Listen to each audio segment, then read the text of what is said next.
Yo, what's up, guys? Hey guys. Man, we were talking about we're in the gym, so you see Yeah. background we're at Equinox. I hear a little bit of chatter, but we're sitting here now having a really good conversation, and we were just like, he just suggested that we record it. Yeah, this should be recorded. And we were talking about expectations. Yeah. And we talked about marriage, sort of being like birth. When you have a child, and let's say in those young years, and definitely single parents, whereas that the mom might take them for a weekend or whatever, but and let's say the dad gets back with the child like 3 days later, that child would have picked up so much in that 3 days that you'll come back and see your child and you'll be like, where did he pick that up from? Where did he pick that up from? And I was like, man, marriage is kind of like birth because we picking up each other's shit from their whole lives. And it's like our whole lives. And we was listing like 5 things that comes in marriage, and we was like, some of those 5 things were like love, respect, love, respect, communication, Yeah. patience, and compromise. And and as humans, it definitely depends on how you were brought up. A lot of that 5 can be hard. You know what I'm saying? If you weren't loved right, you then you wouldn't know what love is, and you wouldn't know how to love. And if people weren't patient with you, then you don't know how to be patient or exercise patience. You don't know how to communicate if you. That's like, and for everybody out there that has communication problems, just know that 95% of the world has communication problems, and that's why we're in wars and coming up with not coming to terms about hard disagreements from even religion, man, from Muslims and Christians and Jews and Gentiles. Like it's Democrats, Republicans. The list goes on. And it's like communication is definitely one of the toughest things that humans have problems with. So that's why it's so important that communication is clear in a marriage, and you guys are constantly communicating, and don't mind if that communication is challenging, because it's 2 different point of views coming together, 2 people sharing their own experiences. It can be tough because some people we all have our own stories that we grew up with, and that can cause confliction if those stories are met with adversity. And so in that's where patience comes in. You know what I'm saying? Like, you can be patient in communicating.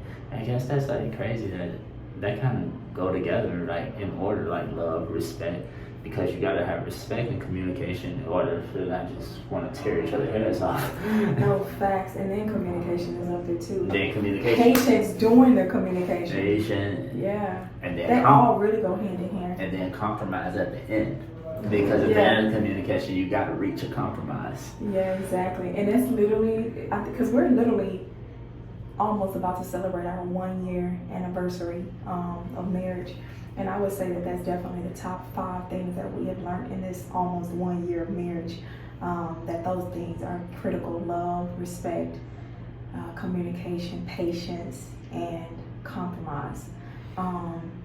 And I think that it's going to be those same things that are going to be critical, not only for the furtherance of our marriage as the years progress, but also in raising children. Because as you all know, we are expecting a child.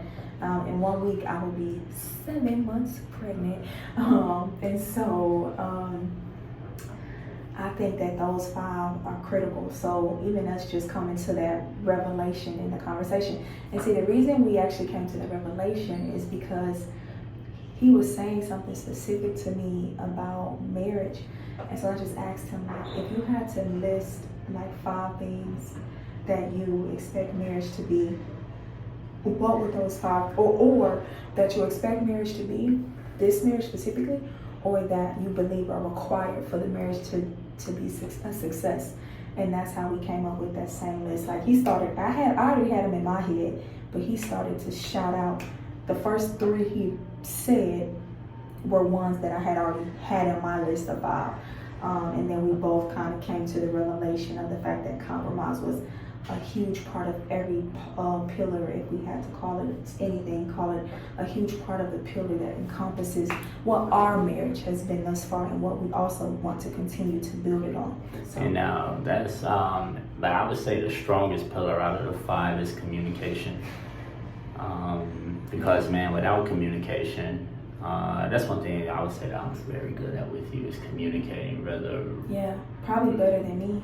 Yeah. I used to think I was an excellent communicator until I married this guy, and now I'm like, man, I actually think I was actually a better runner. Yeah, but she's better at compromise than I am. Yeah, I compromise immensely. He barely has to compromise. And I'm not full going. transparency. And I'm not going like get into the why of what I'm about to say, but she's also better at respect, even though we both have respect for each other. But we teach each other daily. Yeah, I would say we have respect for each other, but she'll get my Instagram will say otherwise. So it's like Yeah, we're not gonna run down that rabbit hole. I call you out. Yeah, but see, that's also a part of it. Like even him saying that I'm better at respect, but I'm also just more patient. I exercise more patience in certain areas because I have an understanding. And that's not to say that I disrespect. It's just that no, of course, because I am very intolerant of disrespect. Okay? Yeah, it's not to say that I disrespect, but you got to move like God's watching. And man, that's probably the strongest part of our marriage, that we both move with a genuine fear in God. A lot of people say they're God-fearing and that they love God or that they're Christian, or they'll use certain words or combination of words to try to spill some sort of message, or sell a story to whomever needs to buy it, right? But I think that for me and John, one of the things that helps to keep our marriage intact is that we are both very much so conscious of, is this pleasing to God? Does this bring glory to God? Does this not? Where am I wrong? Where can I do better? We're both really good self-evaluators. I thought that I was a better self-evaluator than I actually realized I am. He's so good at it that I realized it was definitely an area where I needed a great deal of progress, and I've done the work, and he's been patient with me, and he's been a good leader and facilitator in regards to showing me the way, but he's very intolerant also of certain areas that I need help in. So I think intolerant in a good way, where it's like, I'm here, I support you, but I'm going to suffocate this thing out of you because it's not workable for this marriage. So yeah. Well, not like that, beyond like the hand gestures. Well, no, sure. But when I think of that, I think about you suffocating whatever the ego is that I'm dealing with, or whatever attitude I might have at a moment. Like it's like he suffocates it out of me, and then I have to kind of like show up in a space that is suitable and that shows respect, that offers up patience, that offers a clear channel of communication so that we can converse and hash through whatever's going on, because day-to-day marriage is literally about those, for us, has specifically been about those 5 things: love, respect, communication, patience, and compromise. I like that she is saying all that about me, but I would say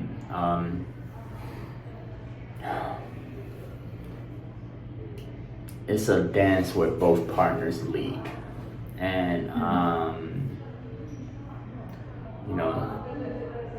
sometimes she don't feel like leading, or wanna, the ego, like when you dance and you have certain moves that you have, like partner dancing, I should say, you're supposed to fit into a certain thing. Like waltz has this thing, cha-cha, merengue, all that, it has this thing. And sometimes the ego, when you start dancing, like you start to want to do your own thing and improvise and everything. And like sometimes, she'll do a little bit too much, sometimes I'll do a little bit too much, and we both kind of have to bring each other back. And that can be tough, because now you're dealing with you know, you're dealing with so many stories, you're dealing with so many point of views. Yeah. And you just kind of got to work through that. So, in a nutshell, those 5 pillars, as we wrap up the video, but those 5 pillars are real, but they also, as easy as they may sound to implement, day to day they can be challenging. And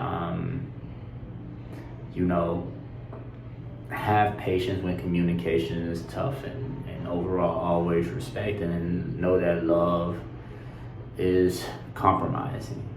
And if you kind of can put all that together, like I just did, in a sentence, and apply it, it would still be challenging, but you'll find that formula sort of can kind of be a good anchor.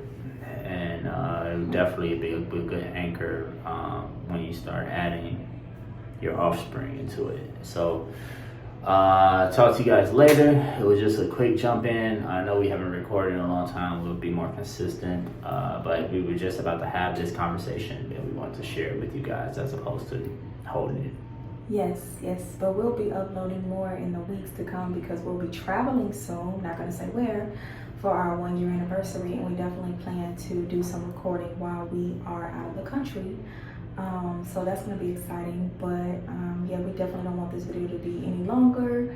We just Man, wanted she to likes to stunt. on. Look at her stunting, like, you know, when we out the country. No. Face. This channel of people, it's a small group. They know I move around. It's all good. We get him to move around. He's just not getting on this train. He's just not getting on this train. That's what I'll say. That said, God bless. Thanks for watching. And until next time, goodbye. Say goodbye. You done?